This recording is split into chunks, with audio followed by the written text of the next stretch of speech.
On September 11, 2014, no one was expecting what was about to happen with the Naruto Storm saga. We would get a surprise with a new game full of new mechanics and drastic changes to the franchise. Let's see if this was, or not, a good decision. Welcome to the 5th episode of the Storm saga. This is Naruto Shippuden, Ultimate Ninja Storm Revolution.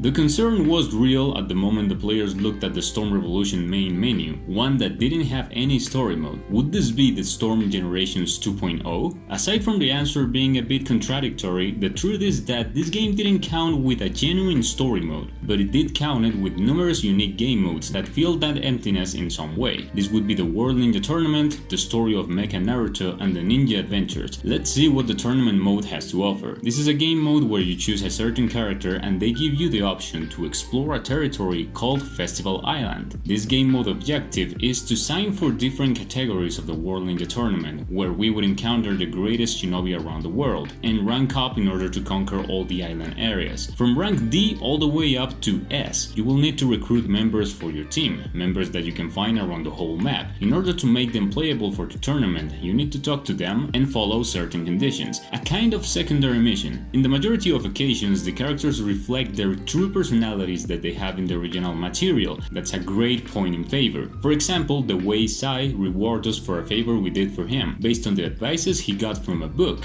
the same one that he started to read in the manga in order to rely with other people. Moving on with some new aspects, you get to see a lot of elements that were seen on previous games: ninja tool stores, breakable objects, the teleport ninja, and some NPCs. Let's talk about the important thing here. How were the combats inside the World Ninja Tournament? Fights 3v3? No sir, it's a brawl kind of game mode with 4 participants. You don't have a life bar, instead you drop orbs every time you receive damage. When you run out of orbs, you get dizzy for a few seconds, and the one with the more orbs at the end of the time will be the winner. Here the basics of the traditional combat system is applied, and in addition to that, the fights were complemented with additional obstacles. There are also awakening and ultimate orbs in order to transform and do some ultimates, sealed traps around the area, rails that activated quick times and deal massive damage. The enemies that we see right here would vary from giant wolves to tail beasts or some ninjutsus. To wrap up, a complete chaos. Don't get me wrong, it's a game mode with a lot of work and ambition behind. They really believed on this idea and that's why they worked so much on it. However, I have to defer here. It's a mixed up bunch of good ideas but inappropriately balanced. I would have never thought that something that gave me so much fun in Naruto Storm 3 as the Horde battles could have been transformed in something so volatile. They took a lot of ideas that worked in the past and tried to mix them up all at the same time. The quick time events, the giant awakenings, the way of fighting a lot of opponents at the same time, and that's the problem. This is basic video game programming. The larger and complex the mechanics are in a video game, the harder it is for the developers to balance that system in a fair way. From the first moment you initiate these fights, you don't even know what to aim for. If you concentrate in a certain rival, there will be always another one hitting you on the back, and whenever that didn't happen, you would have other 3 extra enemies filling you up with projectiles. Even though it's not a difficult game mode, you have the inevitable feeling that everything that is happening is not under your control. It's pretty frustrating, and if we keep in mind that this mode is offline only, it gets worse. You always fight against the CPU. It doesn't have an intention apart from being a bunch of techniques and powers mixing at the same time. From my point of view, this was a pretty ambitious move from CyberConnect in order to transform this original combat system in this kind of brawl, a failed inclusion attempt. Nevertheless, you can enjoy this game mode if you get used to it, connecting a big jutsu to a lot of targets at the same time and try to dodge as many attacks as you can are very satisfying moments. By the way, something that I almost forgot is a new function called Web Clone, something that allowed you to save a progress with a certain character and leave him available to other players that will try to beat him. It's like the concept of the ghosts in Mario Kart. A CPU recreates your best performance in the game and other players would try to surpass it. Of course, it's a lot more difficult to recreate these skills in a fighting game, but well, it's just for you to know that this function is here. Let's move on to the story of Mecha Naruto. This is a tale aside that uses the already rendered map of the village in Storm 3 and a piece of the Festival Island map. They introduce us to this character and how he got involved on the protagonist's life. This is a filler adaptation of the anime, how this clone of Naruto was created in order to capture the Nine Tails. Now, I just kind of want to do a little pause to see how hilarious Mecha Naruto looks while he runs.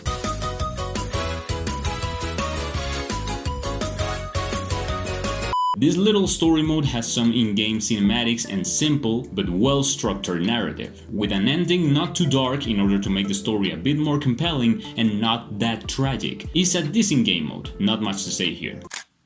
Now we have the Ninja Adventures. This was presented as an extra feature that gives us access to some exclusive material from the anime with some major events from the story of Naruto Shippuden. The creation of Akatsuki, how they recruit all the members that we know. It has a great animations with interesting fights between cinematics, but more than a game mode, is pretty much exclusive material. We have the story of Itachi and his relationship with Shisui and how things went with the conflict of the Chihas and the high heads of the Hidden Leaf Village before that chaotic night, giving us a hint of Shisui Susanoo and his death. At last, we have a little fragment of cinematics with the relationship between Kushina and the Minato team, specifically with Obito, a little blink to the personality that Naruto would also develop in the future, along with the crucial moment of the Shinobi Alliance against the Ten Tails.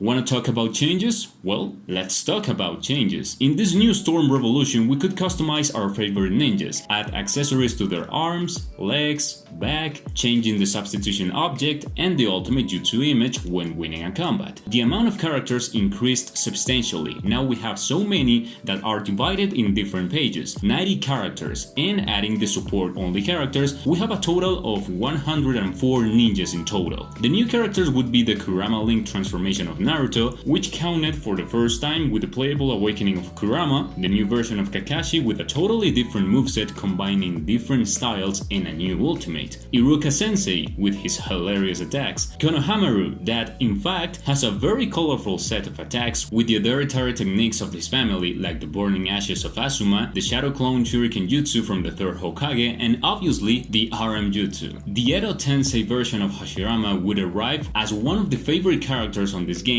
due to his ridiculous range. Edo Tensei Minato, which counted with a fully renewed moveset, a visually awesome awakening but not that good in competitive performance. We also have the previously mentioned Mecha Naruto, and it is surprisingly good. It has a lot of elements that makes him a good character. We finally got Obito without his mask, and Shisui, another one of the most popular ones in the game, skilled with fire jutsus and speed. Everything good so far, but the game collapsed and the critics spread when this game made you choose what kind of abilities your character would have on each battle, varying with different styles. The first one being Ultimate Technique, which allowed you to perform an ultimate jutsu, and also the Team Ultimate. We also got the Awakening mode, where you could use an instant awakening whenever you wanted during the fight, and also after a certain health limit, you would get the Definitive Awakening. And at last, we got the Support mode, which can be activated at any moment. Your support characters will constantly help you with shurikens, chakra charge assistance, and also a special technique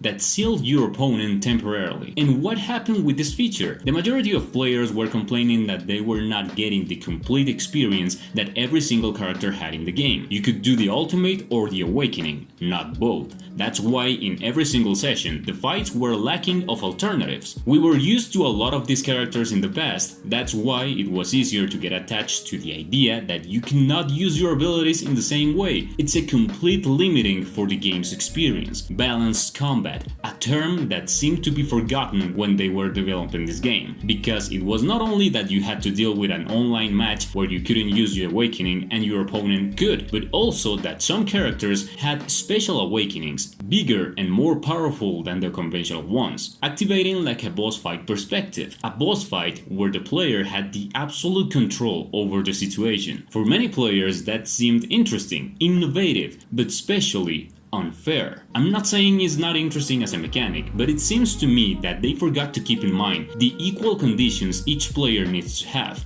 That takes us to the next point. And if it wasn't enough with the mechanical destruction of this game, there's even more. Oh yeah, we would have new changes in the combat system that in the future would get properly structured, but unfortunately with the first appearance it wasn't the case. First, the guard break, an extra element added to the object palette of each character. This move allows you to break the opponent's guard with one single hit, an unblockable action very useful with 2 uses maximum per match. This was without doubt an extension for the players and their possibilities while fighting. It was a good integration, but the problem arrives when we talk about the second new mechanic, the counter. It's a new move that counterattacks any approaching move from the opponent if it gets triggered at the right time. That would leave him dizzy and completely open. And I mean it, absolutely open, because it leaves you dizzy, yeah, but for about 5 seconds. In game time, that's a whole bunch of time. It gives you time to perform an entire combo. You can do whatever you want. This was broken. It was a hell of a reward for so little effort. It was a pretty abused resource back in those days, and it led to the counter mechanic to get nerfed in the next game, obviously. The game got, however, an element that I just loved, the team ultimate jutsus. But now they had special cinematics for each team. This depended on the relationship between the team members. Naruto, Sakura and Sasuke are Team 7, so they had their own special combination. Madara and Hashirama are eternal rivals, so they also had one. And there are a lot more examples. It's something that gives so much life to the fights, making use of the anime cinematics that only CyberConnect knows how to do. A lot of the actions seen here were never seen on the manga or anime before, and they are really good. A visual show, something that honestly was my favorite aspect of this Storm game in general. Of course, CyberConnect couldn't just live with those bad impressions. That's why they had to give a worthy finale to the saga, this incredible game franchise that they built over the years, and that is something we will be discussing next week.